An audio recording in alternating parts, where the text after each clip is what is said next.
I like the fluffy fucking. You guys got the Tapatio shit. Yeah, bro. I got to meet him, Gabriel Iglesias. Sick. We do his social media. Okay. Yeah. For real? What do you do for? So you do social media for comedians? You can smoke all you want of that shit. Yeah. So my day job is. I should have figured this out. Oh no, you're good. You can just pull it down. There you go. Yeah. There we go. Let's go. Here we go. Yeah. My day job is I do social media for like comics. Yeah. So it's like all my jobs are in comedy, which is cool, but like, man, it's an overload of it at a point. Definitely, dude. I feel that, dude. Yeah. Especially just being here, editing reels and like just in it. But it does make you better in a sense. It does. You find like, because my job is like timestamping like jokes. So I take hours and I just like timestamp them.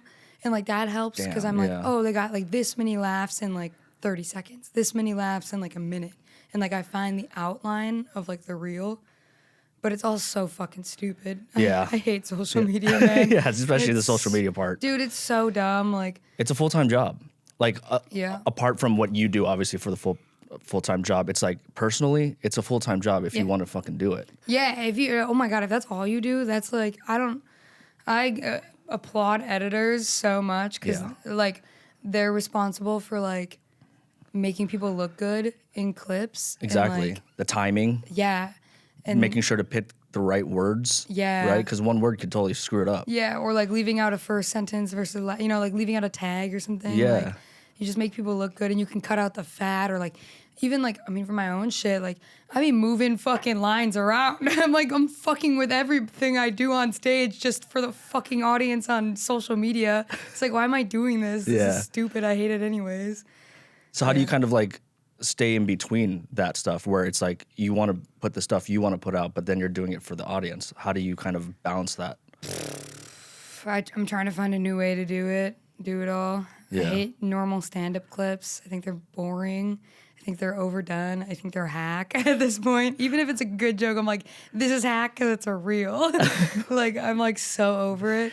Have you seen some of the new like kind of reels that stand-ups are doing? Like JP, I've talked about this before, the puppets. Very unique. Yeah, so like JP and I have talked about this a lot about like, because like, sometimes JP's reels like won't pop off. Right. Like how they deserve to. Right, because JP's very funny. Super like, funny. One of the funniest people I know. Agreed. And like such a great writer. And it's like, I don't know why their reels aren't getting love or like in the algorithm. Yeah. And it's like such bullshit because it's like JP deserves to be blown up too. Right. But like the algorithm is stupid. It's weird. And really so weird. It just sucks to watch JP like put a lot of effort into like writing, going to mics, then performing the joke and like and then like, performing the joke and it crushing. And then it taking on, getting it on video to the editing process. It's such a long process for comics. Process. And then like me and JP have talked a lot about how like it's just, normal stand-up reels are boring now. Yeah. And so we kind of actually talked about like how JP's doing like puppets with his jokes. And I think that's so sick. Dude, super unique. Yeah. Like that just alone, I gravitate towards it. You know what I mean? Like I want to see what's up type shit. And I'm sure I'm not the only person. You know what I mean? Like I'm sure there's a lot of people, even if they're not stand-up fans, are going to want to watch something like that. Yeah, it's just so annoying when JP's like, can I use your desk lamp? And I'm like, God damn it. I have to go underneath my desk and unplug it and fucking there's shit on my lamp. And like, I'm like, yeah, you can use my desk lamp for your fucking duck video, you bitch. But no, I'm really proud of JP for like doing something different and unique. Right. That's, I think, what's needed. I don't know. Everyone's just like, oh, let me just post a normal, boring stand-up reel and it's going to blow up. And it's like, sometimes it does. And it's like, bro, this sucks. This fucking sucks. This is the worst reel I've ever seen. I totally agree. I've seen reels that popped off millions of views, and I'm like, where's the joke? Dude, where's the joke? Yeah. Where is it? Where the fuck is the joke? Yeah. It's like, it's so annoying. It is. It really is, dude. Are you a fan of like sponsoring your reels and like putting money into it and then like pushing it out? No? I'm not a fan of anything like I don't even post reels. I don't know if you've noticed. I don't post reels, and I should. But like my favorite reel I posted was the Kim Congdon Skankfest video. Okay. And I don't know if you've seen that reel, but it's like behind the scenes. Yeah, and then I like do falling in love. Yeah. I do like behind the scenes, like almost like docu style, and then like literally 2 lines of stand up, and then behind the scenes again, and that kind of gives me like my love for like narrative shit within my stand up, and like that's what I want to do. Like that's the type of shit I want to do. You definitely should, because rather than just normal boring stand up shit. Right, because reels. I mean, I think right now too, a lot of people are into what comedians are doing behind the scenes. Yeah. Right, like I mean, we see it with podcasts. Like podcasts blew up, and it's popular because we get to see these people off stage as well. Yeah. You know what I mean? So I think that if you're gonna keep doing it, like keep doing that, tell that story, do the behind the scenes and the behind the scenes after. Yeah, it's just hard to find somebody to like film you. True. And then then they have the footage and you don't, and then you're like waiting for them to edit it, and it's like it's such a whole thing. Like it's so that's why like I love stand up, because you can do it alone. But I also love like acting, but you have to do that with like, it literally takes a village is what they say. Absolutely. So it's just like, fuck, I can't have it all, but like I hate all this other boring shit, but I want to do cool shit, but I need people to do cool shit. And it's like, yeah, I just got to like find my consistency with somebody like that. Right. Yeah. So, but maybe one day. Maybe one day. Yeah. I think start off with yourself to see how you can get creative with it. You know, do you edit?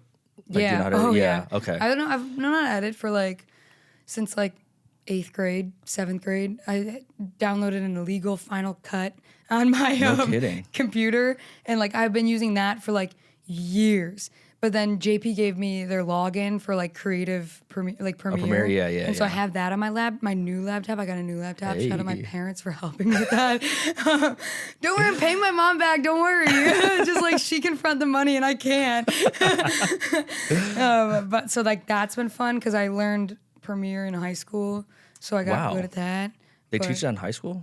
No, we were in a TV class and I was the only one that knew how to edit good. No kidding. Yeah.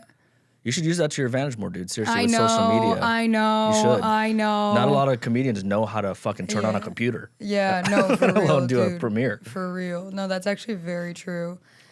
That's why that's why I started the stand-up. Or stand-up, the podcast. Yeah, because you know how to edit. Yeah, and like you saw it before. I was just shooting on my iPhone. Yeah. And then just the editing is what, like with you, that's what I grew up on. It's just like I found editing and that was something I love about filmmaking. And then later on I got into other shit, but editing is like my base. Dude, I fucking like love editing because you can take something so shitty and make it so good. Like so good. That's why I like truly think editors are like should have like the highest like Oscar like category. Dude, I agree, honestly, because on top of the director's division, there's a director's vision. There's a vision of the editor. And the timing of how to doing that. Like if I didn't know how to edit, I probably wouldn't have never directed. Like the editing helped me pick the shots and like they flow. like control the film like, when it's done. Right, exactly. And they're the last person to touch it. Yeah. You know what I mean? And that's what, when I started, that's what I loved about editing. I was like the last person to kind of fuck with it. And I love that. Yeah, editing's great, but it's tedious. It's like it takes a lot of time. Yeah. And so it's just, it sucks that it is a skill of mine because I'm like, fuck, I should be like abusing this skill, but I'm like, fuck, I fucking hate stand-up reels. Yeah, dude. Yeah, I feel that. Where are you at in your stand-up? Kind of like, oh, dude. Yeah, we were talking about this earlier. Oh, dude, I know. I was like, Jesse, save this for the pod. So when was the last time I was on this podcast? It was right when school started because we were smoking in front of some kids and school just got hilarious. out. Yeah. So that was like September? Yeah, September, something like that, yeah. Okay, cool. I would love to do, if I don't do this podcast for a whole year, I would love to do it at the end of December next year. Okay. To just talk about where the fuck we are in our lives. I'd be down. Which would be so fun because I was like, ooh, the timestamps on these would be really fun to like see where we are and stuff. Right. Right now, okay, so I've been working at the store for like 6 months, 7 months now. And like, I love it. It's been going great. I love the people. Like the work environment's awesome. My bosses are great. The stand-up is dope. Like getting to open shows and like getting picked up to like, I'm hosting this bitch, Kim Congdon, Sarah Weinshank's oh no shit. Show in the main room on the 14th of January. And like I just hosted on the 26th of the November. I love that I'm remembering these dates. Yeah. But they sold it out and like, it was just cool that I even got like, you know, somebody even thought of me for that, right? You know, or like they thought of me for that, and it was like one of the best times I've ever had in the main room. Like it was the first time I crushed in the main room. Good for you. And it was dope.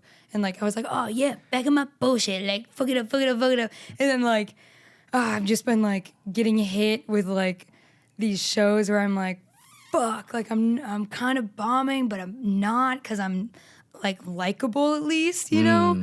But like, why aren't like my jokes killing? And then I'm like thinking about like my writing, and like people, every time I get off stage, people are like, oh my God, I love your energy. And I'm like, but what about my fucking writing? Yeah. You know? Yeah. And like, I feel like I've just been like slacking a little bit with that. I've been writing 15 minutes a day, like nonstop for like, I've only been doing it for like 3 days, Okay. but like, I mean, it's 3 more days than before. yeah, exactly. So like, I'm just trying to get in like a fucking system of writing, because I feel a lot of pressure being at the store with like, Yeah, that's true. trying to keep up with everyone. Everyone's working hard. Everyone's very funny, Yeah, which is that's true. great to be around, you know, and like love those people. I want to see them thrive too, but like, I don't want to fall behind. Right. And so I've just been like feeling kind of pressure with that. And like, then also like just, I've never been good at writing in terms of just like English class. I've never been good at grammar. I've never been good at spelling, which is fine. Like Right. every time, we've talked a lot about JP, but every time I'm like literally writing on the shenanigans like wheel. I'm like, how do you spell cum shot? And he's like, however you feel. And I'm like, oh, I don't even know. Yeah, it's like, why don't I know how to spell this word? It's so annoying. Yeah, so I just think I just need to like refine my perspective on life, which is weird to like do. I've been doing stand-up since I was 18. Yeah. I'm 24 now. Wow. And it's like, I had a perspective when I first started. I like defined that perspective when I was like 2.5 to like 4.5 years in. And then the last year and a half, I've just been like, what am I doing? Right. Like, what am I talking about? Why am I talking about this? Why do I want to talk about this? Why am I even on stage? Like all this like imposter syndrome shit. And like, I think that's thinking you're not good when you, I don't know what that is. I think it's imposter syndrome. Yeah. I think I have imposter syndrome. Yeah. I don't know. Don't fucking come for me in the comments if I'm wrong. But yeah, I just am like, fuck, like I gotta like, Mike Falzone gave me really good advice where he was like, just take headlines of today's news and write a joke on it. You'll find your perspective in that. And I'm like, oh, that's interesting. Oh, wow. Yeah, I never thought about that. But I always end up writing like silly shit. Like I remember this one time there's a headline of like, fucking Cardi B was like drugging people. I don't even know if that's even true. I don't know if that's true. But I took that headline and I was like, Cardi B wore a comforter dress on the Met Gala stage and a man rolled out of it. It was like the dumbest fucking joke. But I was like, oh, that's so silly. And I'm like, but what does that tell me about my perspective? You know? Have you figured that out? Like how do you find your perspective? Because I feel like that's, I mean, again, 5-6 years in, 6 months, you know what I mean? Like I'm still trying to find a perspective for myself. Yeah. You know what I mean? So how are you kind of like finding that, I guess? Yeah, I think when I first started, it was like, when I first started, I was like, just do it every single day. Like at least like hit a mic, when I first started, it was before the pandemic. So I'd hit like fucking 5 to 7 mics a day. Damn. And I'd just like do it, and I'd be like writing, and I'd just be like changing every joke, every mic, because I could do that, you know? Yeah. So I think that was like a big help for me of like when I first started, and I was like definitely a lot more fiery when I first started. I was crazier, like wilder, and I like had stuff to say. And now like being almost 6 years in, I'm like, okay, well, like I have to like look at my life and like all I've learned, but the last 6 years I've been in the stand-up community, and that's been great, but I'm like such in a bubble where I'm like only like thinking about stand-up, doing stand-up, and I'm living, but I'm not like taking those moments where I live and making them into stand-up. And like then I'm losing my perspective, and I think that that's my issue right now. Because like I went to India at the beginning of last year, and I'm like, I have like 2 pages of like unfinished jokes from that. From India? Yeah. Oh shit. And it's like, why have I not finished those? Yeah. Like I'm just like trying to like, I don't even know. Like I just think I think for me, finding my perspective right now in my stand-up is gonna require me to look back at my life, which I think I need to do. Like I was falling asleep last night at like fucking 6 a.m, dude. My sleep schedule's so fucked up. Yeah, classic for stand up. My sleep schedule's so fucked up, but I was falling asleep and I was thinking about like just how like I want my mom right now. And like I think it'd be really fun to go up on stage and be like, bro, I just want my mom right now. Like I just want my mom right now. And like how I would, and then I thought about like how I want my mom, and like I just want to be like wrapped in her arms, right? You know, and like, but every time I'm wrapped in her arms, sitting on her lap, she's like, "You're so bony, you're so bony." And I'm like, "Mom, like, don't you miss these days? Come on, I don't even live at home anymore. I'm fucking across the country. Don't you fucking?" It's 2 minutes into me sitting on her lap, and she's like, "Can you get off?" I'm like, "Mom, like, you never get me, and you okay? I'm a little bony in my ass. I still have a fat ass. I have a fat ass. I swear to God, I have a fucking fat ass. It's not that big." But like, you know, I'm like, "Come on, Mom." And then like I'm just thinking about my mom has like this fucking fat ass. My mom is such a juicy, like fucking juicy buns, dude. Like such a big butt. And then I was thinking about like how when you're a kid and like you see a fat ass and you can't stop looking at it. So like that's what I want to turn into a joke. Cause like my 8th grade teacher, I can't remember if her name was Miss Dutcher. I think it was Miss Dutcher. She had the fattest ass, bro. Bro, the fattest fucking juicy buns, bro. And like in 8th grade, like this is me in 8th grade, like I'm straight at this moment in my life. Like this is all I've ever known. But dude, her fucking ass, like she'd walk around the class doing fucking A squared plus B squared equals C squared. And I'm like, yeah, I want to C squared that ass. I don't even know. Like, dude, teachers do have the biggest asses though. Teachers are like, dude, in those fucking like dress pants. Yeah, bro. Yeah. My God. And I remember being in my 8th grade math class at the moment 2012 happened. Do you remember 2012? Yeah. Like the end of the world. End of the world.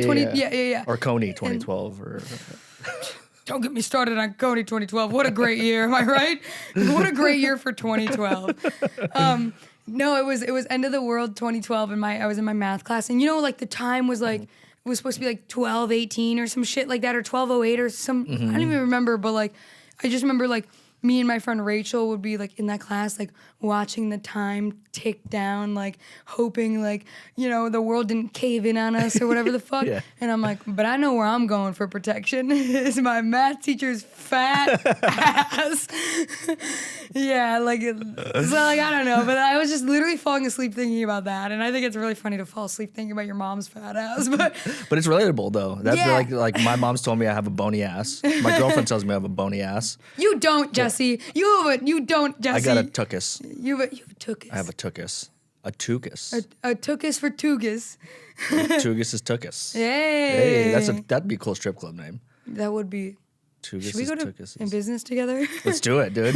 We get our teachers. Dude, a fucking strip club of teachers in fucking those tight ass office pants. Oh my God. Writing everyone detention. Oh my God. I'm coming right now. Wait, I gotta go to the bathroom. Can we stop this podcast? Yeah, that's actually so funny. Yeah, I thought about a strip club for lesbians where it's like they're all in Carhartts. Like, you know, one's got a wife beater on and it's like hot. I'd go. I'd go. Just a John Deere. Dude. Coming out of the John Deere. Yeah. Chainsaws and shit. It's like, what the Jackhammer. fuck? Yeah, jackhammer would be crazy in a strip club. That'd be so amazing. Do you think because I'm just thinking back to when I was 24 and I was going through I didn't do comedy, obviously, but was going through a lot of like life stuff in general. Yeah. So I think that maybe could have a correlation with what you're going through right now and where you are in life. Because once I hit 25, I kind of started to figure out what I wanted, like what I wanted as a person. And like I said, I wasn't doing stand-up, so I could never, like, there's no barometer of like, or not, but like, I don't know what I'm trying to say. But yeah, like my stand-up goals, like, they've changed because I've weirdly enough like reached a lot of my goals where I'm like, oh shit, like not that I'm like, you know, some big fucking star, but like in terms of like when you're just starting out and you just like are hoping for, one of my goals is like a show a night for a week. And I did that once. And I thought that was really cool. Yeah. I was like, oh, fuck, like, let's go. Like, oh, I'm fucking killing it right now. And, like, that was one of my goals when I first started. Or, like, even, like, I never thought I'd be a Comedy Store comic.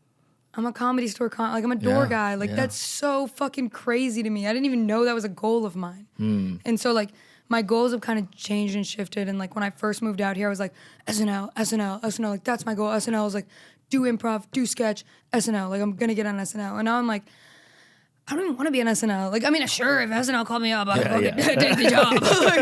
But, like, now it's like, oh, like, it's like my goals have changed where I'm like,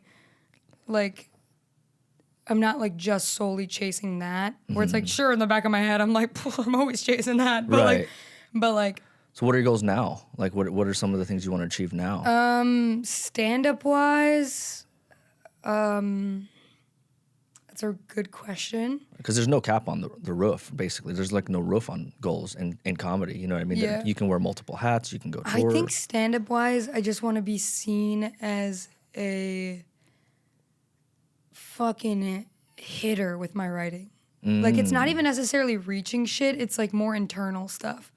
Like, when I first started, it was like, I want this and I want that and I want to, like, be this and I want to be on this stage. And now it's just like, okay, I'm cool enough on those stages, but now I'm like, I just want to get off stage and somebody come up to me and be like, dude, your writing was incredible. Dude, this is what I think makes you a great comic. Because the last time we spoke, 3 months ago, it's like you had said something about writing, but you briefly just grazed over it. And it was more so just, I don't know if you remember, but you gave me one of my favorite notes on a podcast, and it's just have fun, just be funny. Yeah.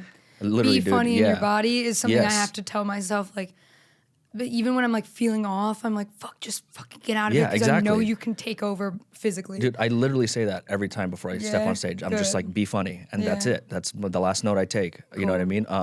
But I'm glad you take that. I'm glad I said something that could be of help. Honestly, that's helped me. You have no idea. Cool. But I know you're a good comic because you went from that, and we talked about a lot about crowd work and how was that was your thing. And now you're talking about the writing, and you're so focused on the writing. It's because I was falling back on my crowd work to save me because my writing isn't up to my standard that I want for myself. Right. Which is cool that I can do crowd work, and I've been blessed with, like, surrounded to, like, see crowd work from behind the lens, studying the greats of, like, the best crowd work show in LA, best crowd work show in the country, I'd say. Yeah. I don't know anyone that has a better crowd work show. But, like, which is great, but, like, I can't keep falling back on that because, like, dude, I want to be, like, one thing that's been a consistent goal throughout my whole stand-up career, my whole childhood, is I want to be respected. Right. And, like, I want, like, you know, I want Willie Simon to be like, dude, I love that joke. Oh my God, bro. Willie Simon is one of the funniest motherfuckers ever, He's one of my favorite comedians. Seriously. Like, he's so funny. Honestly, the first time I saw him, I could not stop laughing. It was the first time I wanted a comic to stop because I was in pain just laughing. He is somebody who I'm like, that's the type of writing I want to get to. Like, dude. He's so good. So good. Smart, silly, funny. Smart, silly, funny, likable, weird voice. It's relatable, like, and everything is relatable that he says, dude. It's crazy. Yeah. It's like, I should watch some Willie Simon stand-up videos. Seriously, dude. To get in, like, the mode of, like, joke structure. Not even, like, his joke structure, but just, like, joke structure in general. Right. And, like, how he, like, just holds himself on stage. Because that's, like, something I also look for. Is, like, how does somebody hold themselves? And then, like, you know... Yeah. It's going back to how you're feeling. It's weird how, like, 5-6 years in, you're feeling that way. And it's, like, almost relatable to me because when I get in front of, like, the other day, you, Adam, and Nate were there. Yeah. And, like, I said a joke that fucking kills every time I step on stage. And I said it, and all three of you were just like, what? And I was like, God damn it, dude. Fuck this. Fuck you, Jesse. That's awesome. I love that. And you know you at the improv, and you're just like... Dude, I'm literally like dead, dude. Fuck this guy. No, just kidding. I love you. But no, it's like that though. It's like, fuck, man. Like, I thought my writing was getting better, and then, like, I fucking pull out the big guns in front of the big guns. I'm like, what the fuck is this, dude? This is bullshit. That's hilarious. Yeah, but I get that feeling of, like, everyone's up here and my writing is just fucking down here, dude. You know what I mean? And I feel that hardcore. It's crazy. Yeah. So other than, like, writing 15 minutes a day, what are some of the other steps you're taking? Like, are you watching certain comics? Yeah, like, when I'm roast battling, I watch roast battles. Oh, okay. I'm trying to watch more comedy. I also like watching like fucking Veep, like just TV shows that are just like so jokey and like so fun. Like Hacks is great for like, it's fun to watch Hacks because I mean it hurts because like, you know, they're stand-ups and she's the main girl like struggling through her career, and it's like it hurts, but like the way they like, I really like when they rework jokes in that show. Like they'll say the same premise and then throw out like 5 different punchlines like in the show, and I'm like, this is fucking cool. Right. Like this is dope. Like this is sick. Yeah. But like, and like their jokes are fun, you know. I imagine there's stand-ups writing for that show, right? Hacks? There's gotta be. I don't fucking know, but there's gotta be. There's gotta be. Yeah, but like, I don't know. I think 15 minutes a day. I'm also trying to write down shit that's like funny in the moment, or like that I say in conversation. Yeah. Because I got to remember that shit. Right. Like I have to be better about that because I'm so funny in conversation. Like I'm fucking murdering with my friends, and I'm like, whatever. I'll remember that. Yeah. I never do. Remember it, you never remember it, Never. and I hate to admit it because I'm like, yeah, I remember it, but you never fucking never, do. Dude. It sucks. It sucks. Yeah. So I'm just trying to do that, and like I think like back to like my goals. I think like a lot of my goals have changed since I moved out here. As they should. Like, yeah. It shows you're evolving. Yes, which is cool. Like I've changed so much as a person from like high school to now. Obviously, everybody has, everybody will, but like back then when I moved out to LA, I was like, fuck my family. I don't need nobody, dog. Dude. Yeah, dude. And like then I like literally like, not like, I mean, this didn't take me long to realize that, like, no, you do need your family. When you have, like, a good family and you're, like, lucky enough to have a good family, like, you need your family and, like, you need your siblings. You need to talk to those guys. Yeah, so I've just, like, kind of realized, like, how important family is and, like, how I do want a relationship. And, like, I've only been dating since, like, 2021. And, like, my first 2 relationships were dog shit. Like, truly terrible fucking relationships, and now I'm like in a good relationship, and it's been like we've been official for 2 months, we've been seeing each other for 2 months before that, so technically we've been together for 4, almost 5, like, and like I'm in a good relationship, and I'm like, oh shit, whoa. Life changes, dude. Yeah, it's like life changes. I'm like, fuck, like I do want to get married and settle down, but like then I'm like, oh, like my freedom. I'm like going through all like the man phases, like my fucking freedom, dude. Like I don't need my dick sucked by more than one bitch, like, you know, type of shit. But no, that's not true. I like my girlfriend a lot. But like, yeah, so like life shit's changing where it's just like, oh, like now it's like my big goal is like I want to get rich enough to support my mom and dad when they're older, you know. And I don't think I knew that before when I lived in Michigan, you know. Bro, it literally sounds like what you're going through. It's the same things I'm going through. Like before I started stand-up, I was like, dude, I have nothing under my name. I'm not doing anything with my life. And like, me and my girl talk about getting married next year, or at least me proposing next year, right? Yeah, and it's like, when we finally talked about it, I literally for like a week, I sat down, I was like, dude, I have nothing. Like I'm a fucking loser type shit. No, you're not. And not anymore. Well, maybe a little bit. Not anymore though. Look at me. Look at me, dude. I'm in the studio. That's Stu. But no, it was like it just changed my perspective, and it's like, I don't know. Maybe it's like once you find someone that you know you want to spend the rest of your life with, all the goals that you had before aren't different. They're different in terms of they're not as selfish. Yeah. Right.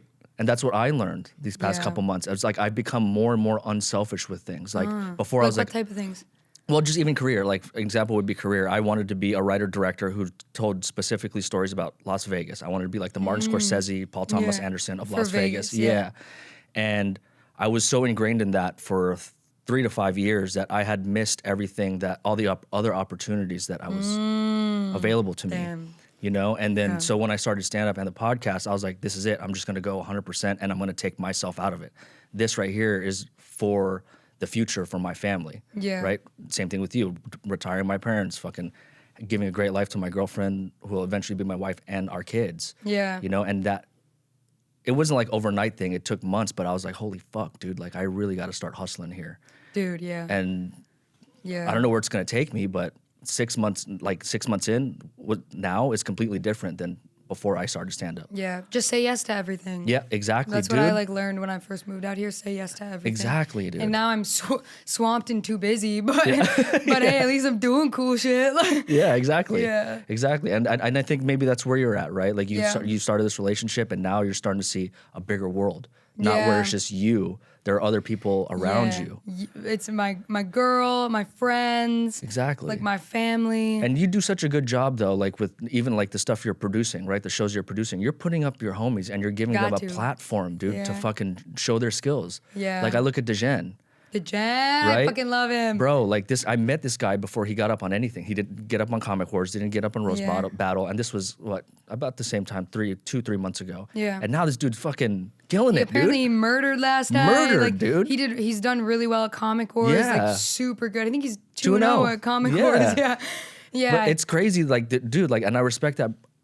I respect you for that because it's like, dude, like, same minds, think alike, right? Yeah. Like you have a platform and you're giving your homies a place to be seen, and I'm hopefully doing the same thing here. Yeah, no, you that's why I mean? I fucking respect you, is because you put up the homies too, and like you're not like trying to go after these like big comics, and like sure one day you will do that and like get that and like maybe sprinkle in a few big comics within like the people, but this is my scene, bro. This is my crowd. These are the people that are helping me. Also, you got to go up with a generation. That's true too. Because like you'll like people like know my friend group, which is really cool, and like that means like luckily all the homies are like good at what they do, right? And like we found each other, but like we're a generation. True. Like we're fully a generation of like almost like I've been doing it 6 years, but I'm still like a new cat. Right. Like, I'm still a new dog. Like which is fine, but like we're like the young generation, and like which is great. But you go up with a generation, and then it's like 10 years later, you're like, oh, like, or somebody's like, yeah, aren't you friends with her? Like, and it's like, yeah, and you're friends with him, and like, oh yeah, you guys are that group, like, you know? Yeah. So, and also it's like that's very Second City, Tina Fey, Amy Poehler era of Second City, like Steve Carell, like all those people who went up together in like Chicago. I like look at. Because like SNL was a dream of mine, or like is a dream of mine at some point in life, or even if it doesn't happen, it'll always, whatever. Yeah. Or like a different type of sketch show if I got a chance to make my own sketch show, or like I was in a pilot in April that hopefully will get picked up. It's a sketch show. But like those people all went up with their people. Like they all like made sketches together and then like got big together and then like branched off into like their own separate careers. It's like Destiny's Child or like fucking One Direction or some shit. You got to make it as a group. So, I think so. I think so. Or not that you have to, but it definitely helps. It's more fun. Yeah, that too. It's way more a lot fun more to fun. like bounce life off of. Right, and we see it with even the bigger comics, right? Yeah, like there's fucking obviously the Joe Rogan clique, right? Like the ones Skankfest clique, the Comedy Store clique, right? Like, I mean, not that there's even a clique there, but it's just like, it's cool seeing like working there and just seeing how like the big dogs talk to each other, right? And they're all homies. They're all homies, dude. They've known each other for years, decades, fucking multiple decades. Like it's so cool. And it's like doing stand up is equivalent to what I call working on a film set. It's like you're going through the trenches. Like right now, it's just like, oh my god, when are we getting out of this? And even when you're out of it or you've made it. You're still fucking in it. Yeah, that's true. It's such a fucked up career that people are like, oh, let me get famous on Instagram. That's why I hate Reels. They're like, oh, let me get famous on Instagram. And it's like, bro, you can't even like do 5 minutes. It's like, bro, like you're not even like, Yeah. Yeah. Pauly Shore, I don't even know. I can't name drop people like that. But like Pauly Shore, Bobby Lee, best-selling, all saw me do stand-up for the first time when I hosted this pitch in the main room. And like I murdered. And like it was so sick to like crush in front of them. Fuck yeah. Because like I feel like with the cold opens, it's so hard to crush. And then you're bringing up these big comics, which is cool, but like it's so hard to crush those, I mean, I'm working on it. But like, and I've slowly the last like few weeks even, I've been figuring out ways where I'm like, oh, like this is what I need to do. Like this is gonna get me like help me fall into something better. I have a cold open tonight. I'm opening the OR, and like there's like techniques you can do to like not just go right into stand up where people are like, whoa, what are you doing? What are you doing here? Like, whoa, and not doing ready. And not doing crowd work, because I hear if cold openers do the crowd work first, it's kind of like a no-no. Yeah, right? that's like on the road. gotta ask your headliner, like, oh, like, is it cool if I do crowd work? Like, how do you feel about that type of shit? Everybody I've been with is like, I don't care.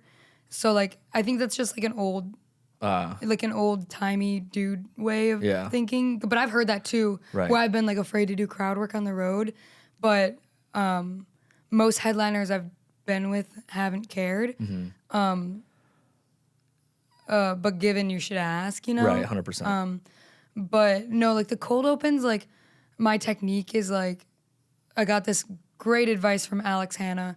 He was like, you go up there, you know, welcome everybody, get to know who's been here before, get to know who hasn't, and then, or welcome everybody and introduce yourself, get to know like who's been here, who hasn't, and then let them know what's gonna happen. Oh, wow. I wasn't doing the let them know what's going to happen part. I was just welcoming them and then going right into jokes. Oh, wow. But letting them know what's going to happen. Like, all right, so like for those of you who haven't been here before, what's going to happen? I'm going to open the show and then I'm going to bring up a headliner, or I'm going to bring up headliners. They're going to do a dope, hot 15 minutes for you. They've been touring all over the country and they got 15 minutes for you. You guys sound good about that? Or you know, something like that. Yeah. It comes out a lot better of course. On stage, but like just telling them like what they're gonna expect. It's like getting everyone on the same page. Yeah. And like what they're gonna expect, do that at the beginning of the set and then maybe do it at the end because they're seating still. So it's like for the people who are just getting sat, like do that for them, which I haven't done. But I think I'm gonna try that out tonight. Like take 30 seconds at the beginning, 30 seconds at the end to do that. But like then people are like feel more comfortable to be like, okay. Like, I know what's happening here. Like, we all know what's happening here. And then you can fuck with them. So, like, then I like to throw in some crowd work. Then I like to throw in some jokes. Then I like to go back and forth. When I'm in my bag, when I'm in my pocket, I'm going in and out of crowd work, in and out of jokes, tying in my jokes to the people in the room. Like, that's my bag. Right. So, yeah. But that's something, like, Alex taught me. And, like, I wrote it down in my notebook, and I've just been doing that for my cold opens. And my cold opens have gone, like, exponentially better. Wow. Like so much better because of that note. Isn't it crazy just that one note and you add that to your set, it just changes the whole fucking It's nuts. game. Like I did a cold open in the OR 2 weeks ago and it was the first time I got off stage and I was like, that went fucking well. I was like, holy shit, I had them the whole time. And it's because I set it up right. And like was just a team player, like, you know, obviously taking the hit for the big dogs, but like being a team player for the room and the people in the room and like being like, hey, I'm a human. By the way, we're all humans. We're not like, you know, some fucking robotic stand-up person. Right. You know, like you're going to see real humans up here and they're going to be funny. What, like, this may sound like a dumb question, but what are the elements that make cold opening so hard? Because I hear it from everyone that it is a hard thing. So like, I think, in my opinion, from doing them for like, you know, since May, it's like the big one is nobody has their drinks yet. Nobody's been drinking. So everyone's yet. just fucking not even paying attention. Everyone's like, what am I? I'm sitting in close quarters to somebody I don't know, and I don't even have a drink, and I can't distract myself with a drink, type of shit. Or they're like, it's just like they're literally coming in off the street. And then you're like doing joke structure. And people's brains, normal people's brains don't work like that. Like if they're like, sure, normal people can be funny, but it's like they don't know how to like put it together when they're not stand-ups, or good stand-ups. And so they just like don't understand that like this is like setup, promos, punchline, whatever the fuck. Like, premise, setup, punchline, whatever the fuck. So it's like they don't understand the cadence how to even like listen to a joke. Right. So like that makes it hard. And then like there's some cold opens you have to do where it's still like light out through the window of the OR, and people are like, whoa, what's going on here? Like, aren't we supposed to be in a basement somewhere in Brooklyn? Like, and it's like, no, we're going off Sunset Boulevard. It's 7 p.m. Hello. One of my favorite, it wasn't a cold open. I went up after the host, but it was literally like last Friday. Alex Hooper had a show in the Belly Room, and he like two people had dropped out of the show, so he just grabbed door guys to like fill the spots. And he was like, oh, like I was working the room, I sat in the room, and he was like, by the way, Miranda, you're gonna go up right after us and do 5 minutes. And I was like, okay. And the only reason I said okay like that is because I just sat the room and everybody fucking hated me. Everybody fucking wanted me dead for where I sat them. Like, it was the first time I felt like people were like, fucking, I felt eyes on me like the whole time walking around seating people. They were like, you sat them in the back and not us. It's like, you came in fucking 10 minutes ago. We seat front to back, bitch. And so I was like, fuck, like this is the first time I have to go up in a room where people like genuinely hate me. Like not because of how I look, how I sound, because I'm a woman. Like your job. They hate me because my job and where I put them and how I sat them when they sat. And they were like, can we sit far back? And I'm like, honestly, we sit like front to back, like if you want to go out and come back in, like that's what we do, like type of shit. And they were like fucking sulking and they're fucking, oh my God, it was so bad. And so I went up there and I fucking crushed. I crushed doing jokes about how everybody hated me. And I ripped for fucking 4 minutes of my 5 and then ended on a joke. And it was so dope. I was like, because I was like just talking about how they hate me. They already knew I was on that board. And I was like, and I'm working the room. So if I bomb the whole show.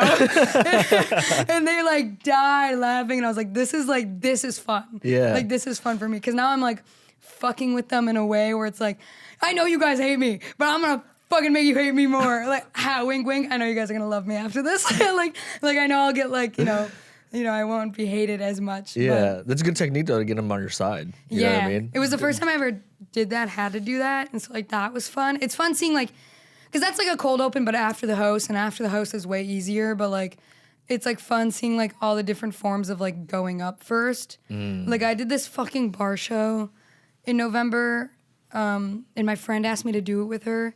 And I was like, fuck yeah. And I thought I would be like featuring for her. And I thought there'd be like a host, me, her. But it was like 5 comics and I went up first and the bar was like loud. Like if the room was silent, the bar would still be making noise. Like that's how loud the literal physical bar was.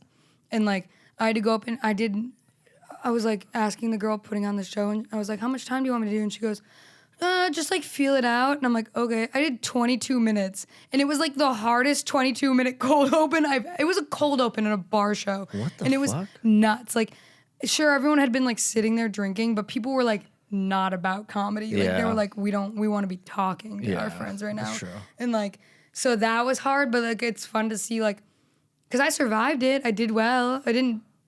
Some shit bombed, but I'd say like it was not a complete loss. Right. You know, but I was just like, damn, like I've done so many different forms of cold opens, like in different locations, different environments. And I'm like, damn, I'm like a beast right now. But then like I get to the store and like do the main room and they just, it's when that room's packed and you're not doing well, I mean, it fucking sucks. But like, luckily that hasn't happened to me entirely, but like, I know I could do better in that room. I just need to like try out my like, what Alex taught me. Yeah. And like do that and like. Different rhythms. Yeah. And like Argus Hamilton has given good advice for that room that Ramsey Badawi passed down to me. And it was do like, because there's like, you know, the whole main room. Right. You do like your premise, setup, punchline to like that. Oh, wow. Yeah. And like that blew my mind. Holy shit. Then I tried to do that and it was even harder than it sounded. Because I was like, oh, yeah, fucking easy, dog. But then you're up there on stage and there's so many people and there's so many places to look and you're just like, and it's so hard to like fucking do. But like it does work. I think I feel absolutely. It feels right. Yeah, and it brings the whole room. Everyone feels involved. Yeah. That's crazy to think, dude. Like those little notes that'll just change the game for you. You know what I mean? Again, like I was talking about earlier. Like what helped me, I don't know if I said this. Did I talk about how Nate Welch pointed out act outs? So I have like act outs and stuff like that. Nate, but pointing out act outs is so funny. But like I never like knew I was acting out. Like I would do it, but I never like understood the technical aspect, like what it does to a joke. And then he like recommended me a book, the Bible, the New Comedy Bible. Yeah, he literally gave me that for Christmas. Bro, that book it just points out the obvious. It points out the obvious. Once it does, it's like, oh, this is a technique that I can use in my stand-up. Having something written down in front of you, and it's so simple and stupid, you're like, oh, duh. Yeah, exactly, right? And it clicks, and you're just like, oh, I can do this to almost every joke. And then you start doing it more and more. And dude, that book has helped me great in like since I talked to him like a month ago. It's That's been great. crazy. Yeah. Yeah. I read the chapter on just like writing technique. Yeah, like, and I was like, oh yeah, duh. Yeah. Like I already know this, but it's nice to see it again. Exactly, because you're so scattered in your brain. You know what I mean? Like you want to be yourself, but yet you want to make sure that you're kind of following Doing a structure, some sort of structure. But like, I feel like I have my own structure. Exactly. Like I want to create my own structure and like hit that hard. But sometimes that doesn't translate with audiences. So I'm like, what the fuck? I've worked so hard on this. But like, it's just like at that point when you're like, because you can like fully deliver shit and be like confident and like be killing it within yourself, but the audience is just like not with it. Yeah. And you're like, all right. I bombed in Austin with like a fucking 100 You plus bombed in crowd. Austin? Dude, I was killing it in Austin, and then I did this show and I went up 2 after Mark Normand. It was like crazy. But like, dude. yeah, like wild. I was fucking in my like bag. Like I was in my personal bag, but the audience was not in that bag with me. Damn. And like that was like so lame. But at the end of the day, I was like, I did the best to my ability. Yeah. You know, like I felt like I killed it, but like people just weren't with it, and that's fine. Like, and then you just have to forgive yourself and move on. Yeah. Some other good advice that I learned when I first started is like when you're bombing, stare at like one person in the crowd and deliver like a few sentences to them, like just in their eyes, and they'll get so uncomfortable. They'll laugh? Like, yeah, they'll laugh. And then you right when you're about to say your punchline, look at the people around them, and like they'll all laugh. And bro, this is like it'll go out. Right? This it's is supposed like to go out. It's crazy advice you're giving me. Yeah. This is like I feel like I shouldn't even be hearing this like 6 months in, dude. Yeah. Cut the cameras. But like no, like that's it. It should work. It should work. It doesn't work all the time. I've done it where it doesn't work, but like I have done it where it works, and like I've seen it because I've been on stage and I've been bombing and I've stared at one person and then I've got people and then I like survive and I get out of there and I'm like, oh, yeah. I'm like, all right, that sucked, but hey, I ended on a laugh, you know? Yeah. So like that's another one of my favorite advices I've gotten, and just like it's fun to like play games with yourself. You know, see what you can do. Yeah, exactly. And I started doing that with shows because I was on the streak where like for 5 weeks I got a show a week. Cool.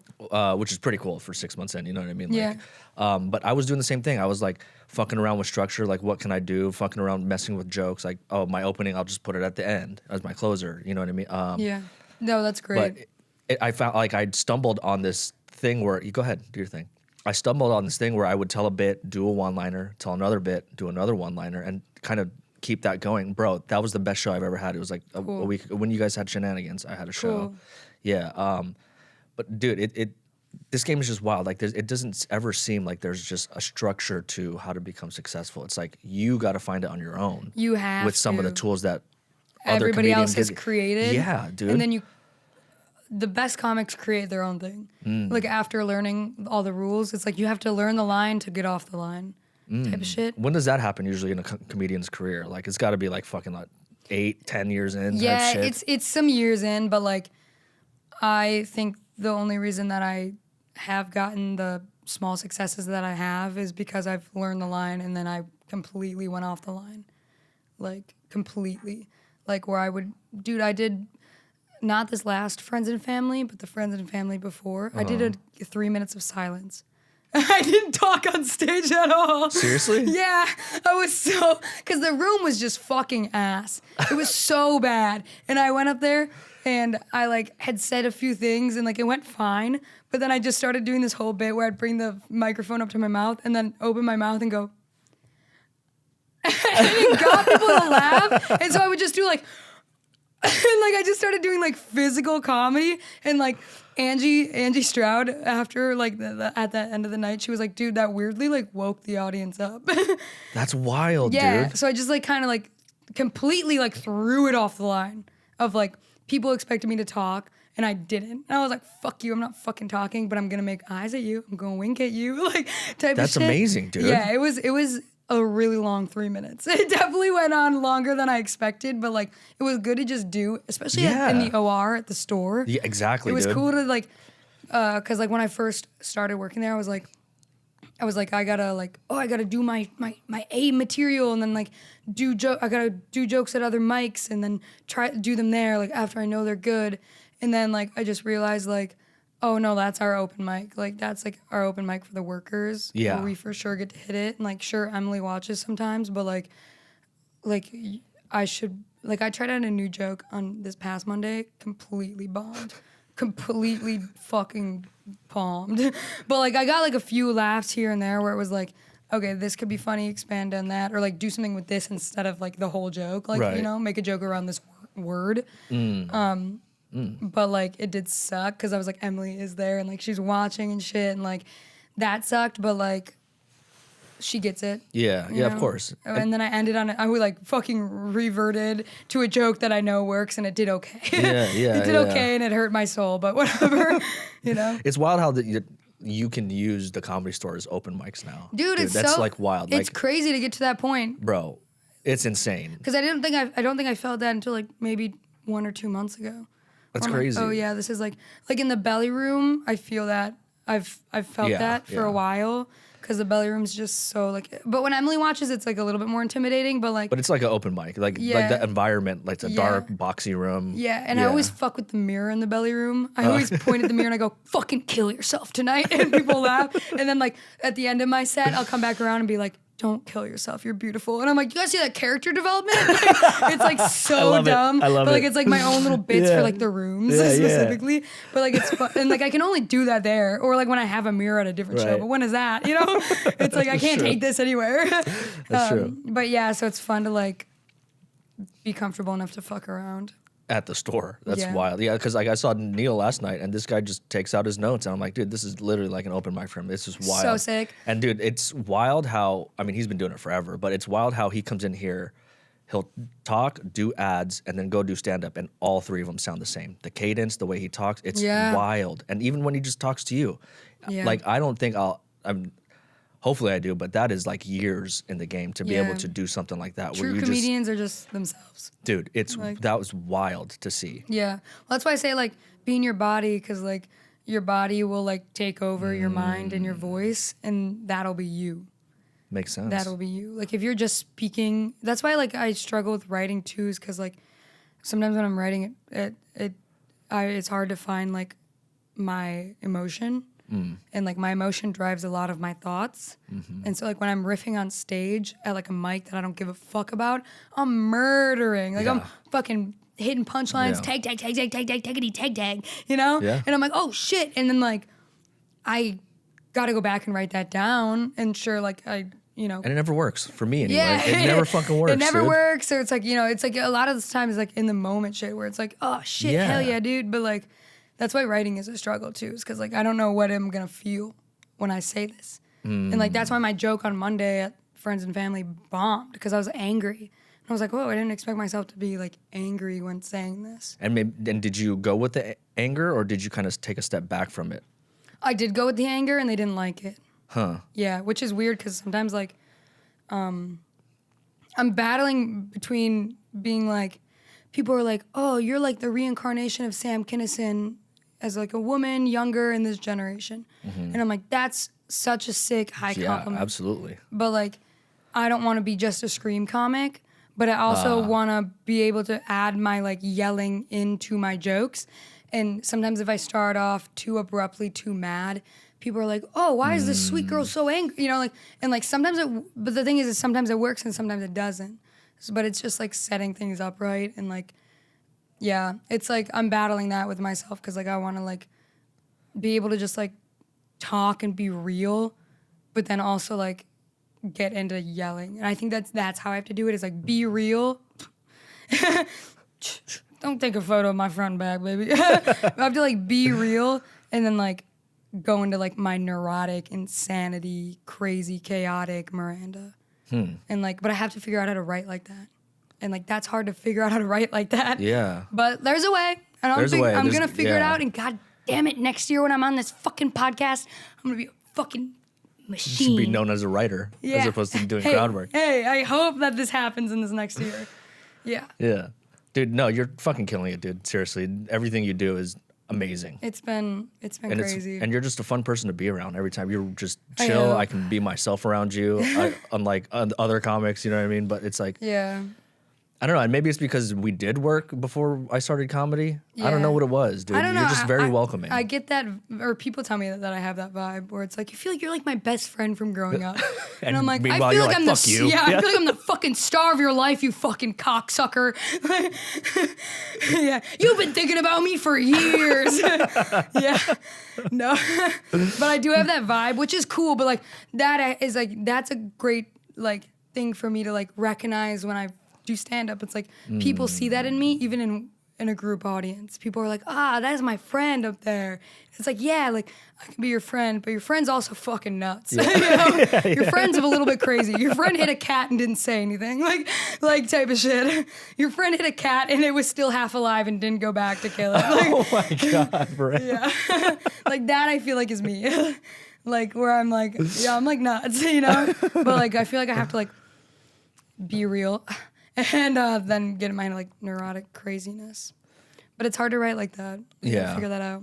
Is there a certain place you want to be other than the writing? Is there a certain place you want to be a year from now? Like, do you still want to be at the store? Do you want to be touring? I mean... yeah, I do imagine myself at the store, for sure. It's a very good job. Yeah. It's a great, I'm making the most money I've ever made at a job. Great. Consistently, Good for you. Which is cool, because I feel like I don't struggle with money right now, which is so nice, because I feel like a lot of my life in LA, being young, not having a college degree, not having any real type of job before that, I was always working paycheck to paycheck, and now I'm like, every Friday I get paid for one of my 2 jobs, and that's been really nice. That's dope.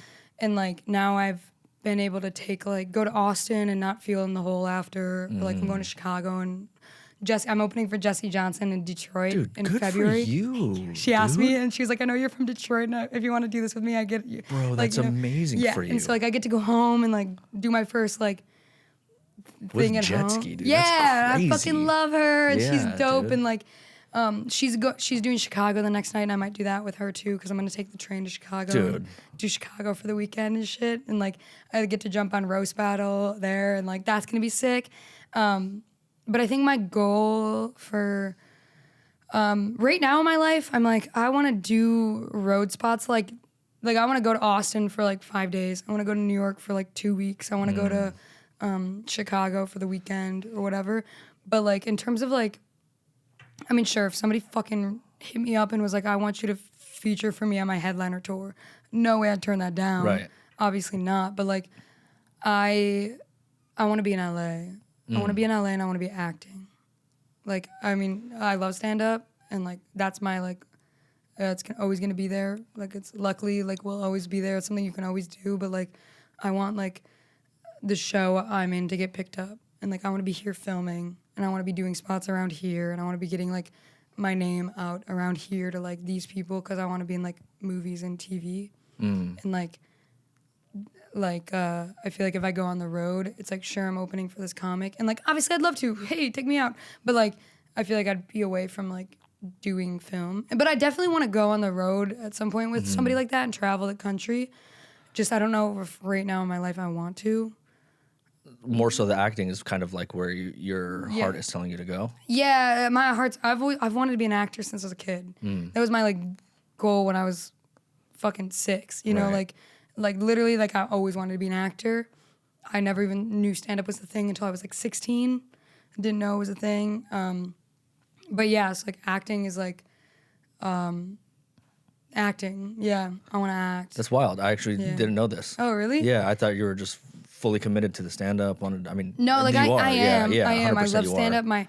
My stand-up career goes up. My acting career goes up. My acting goes up. My stand-up tops it. My stand-up tops that. My acting tops it one more. Like, it's like crazy how it's gone up together. And like, also being on stage has been the best acting class for me, because I'm so emotional on stage, where I'm like, I'll commit. I see. I will commit so hard. So it's like almost like the cameras are on you, and like you just gotta commit, you know? And like that's been a big thing for me, because if I commit and I'm honest, I am the best actor. Best actor. But if I am faking it, phoning it in on stage, people can tell.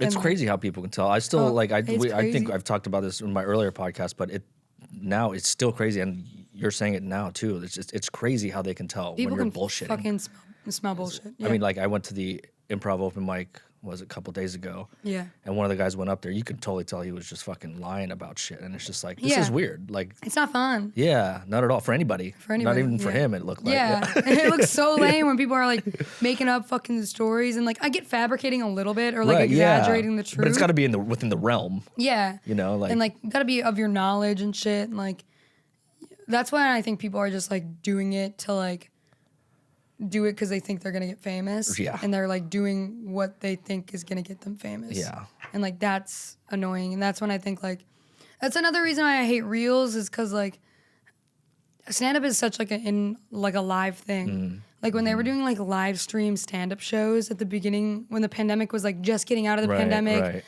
but people were like going out, you know, and they're like, let's live stream this show. And I'm like, no, I'm never doing a live stream show. I will never fucking do a live stream show. That's not how stand-up should be. That's why I fucking hate reels. It's because, like, why are we posting something that's, like, so, like, it should be so magical, you know? It just takes away, like, the magic of, like, dude, this person crushed in, like, the fucking basement of the cellar or whatever the fuck. But it's like, damn, I just saw that bit online. Like, it's like, fuck. Like, they just posted that, and it's like, whatever, and it's never funnier as it is in the room. Yeah, like I've seen comedians where I go see them first and I'm like, oh my God, this guy's hilarious. And then I'll see their reels and maybe it's because I have heard it before, but even their other stuff, I'm like, oh, this probably could have been funnier in the room if I was in the room. Yeah, and like, I don't know, that's just me being like an old timey dude though.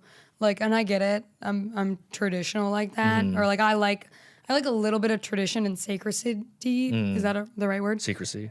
Sacred. Oh, sacred. Sacredness, sacredicity, sacred tonium. Sacredity. Sacredity, yeah. No, I'm just kidding, I don't know. I don't fucking know. But like, I like, I don't know, I like tradition and I like sacredness when it's modernized or like when like, you know, it's like, oh, a woman can't be on this lineup. I'm like, what the fuck? All right, what are we doing? And like that type of tradition can suck my strap on dick. But like well, how long? We have to say, how long is the strap on? Yeah.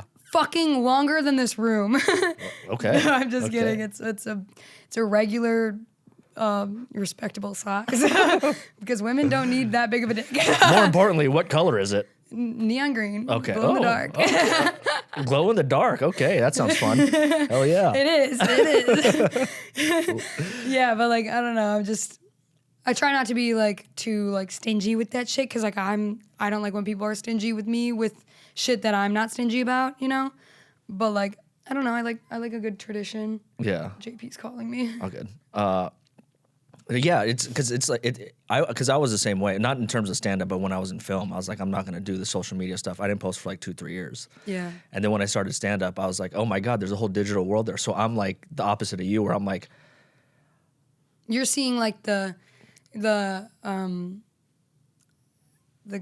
in it. Yeah, you're like, yeah, like the digital help. world. Yeah, exactly. Or I'm like, this could help me, but I'm fucking angry that it could. Yeah, and like I want to do it the right way though, because I still want to have respect within my community with comedians. You know what I mean? Sure. And it's like, all right, well, if they don't tell me to post, everyone across the board has said don't post reels until a year in. I posted 3 reels, but after the 3rd one, I was like, maybe I should listen to these guys. Yeah. So I'm going in 2024, just starting to do like solo episode podcasts, kind of like how Adam Ray does it. Yeah, but also take that advice with a grain of salt. The posting reels 3 years in.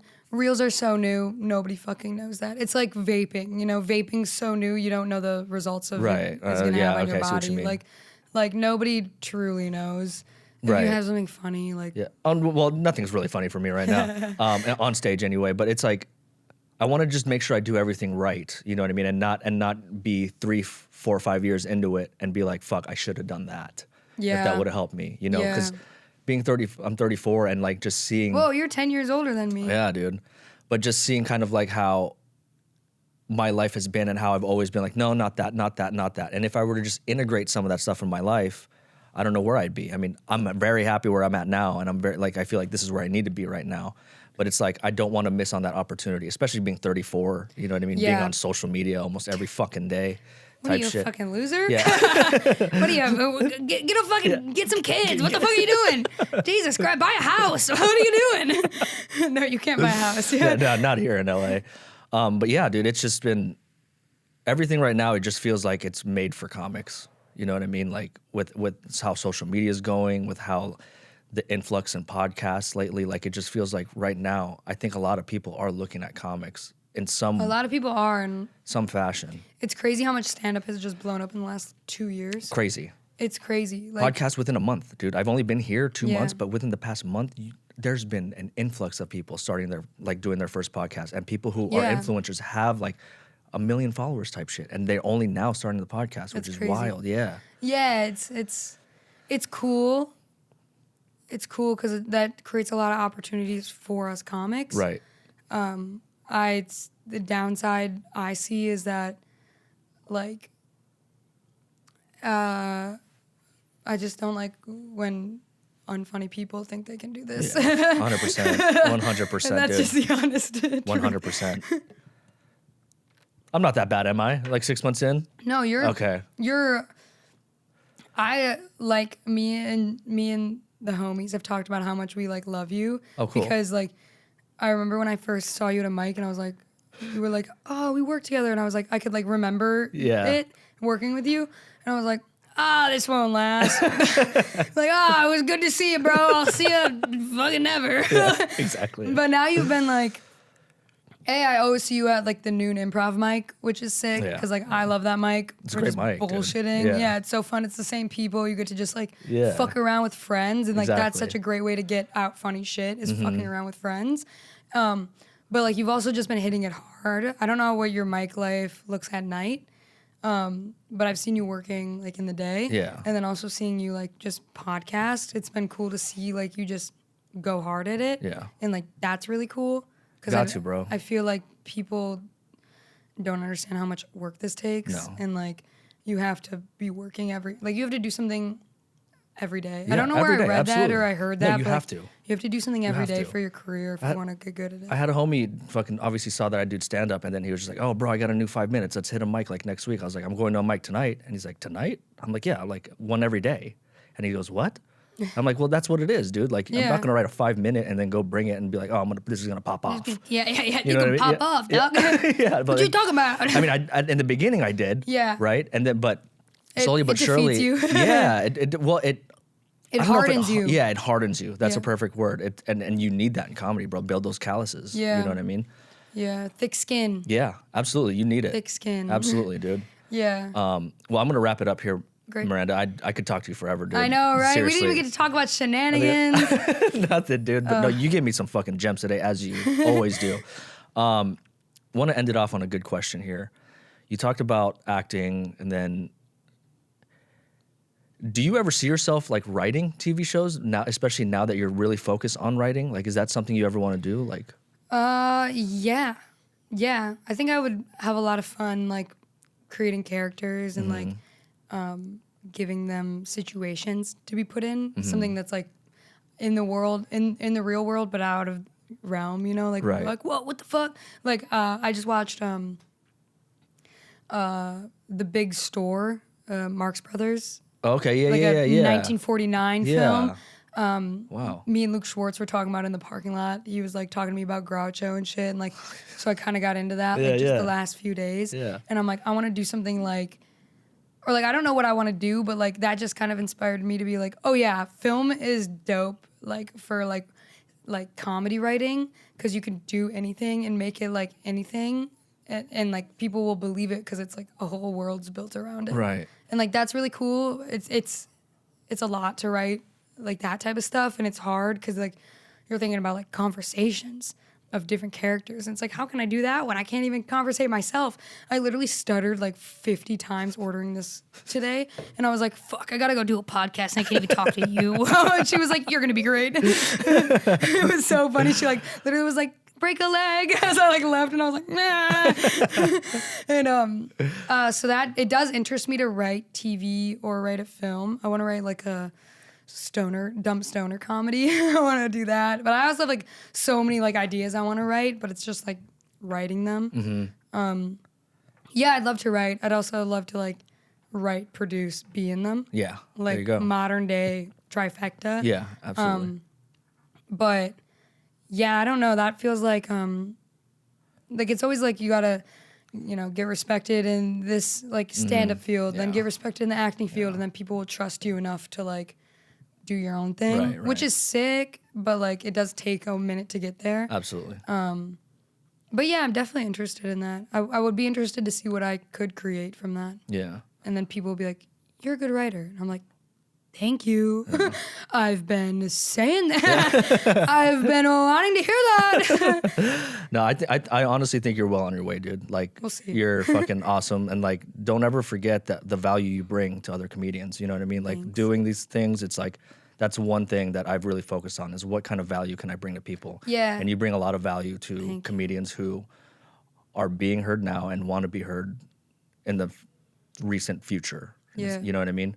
Yeah. Thank you. I'll keep working hard if you keep working hard. I'm trying, dude. I'm trying to keep up with you, honestly. Oh, That's what I'm trying to do. Let's do it, dude. Let's do it. Let's go. Off that, dude, I appreciate you so much, Miranda. I really do appreciate you. Thank you for having me on, Jesse. Absolutely, this podcast is great. Watch it. I know I'm saying this at the end of it, but watch it.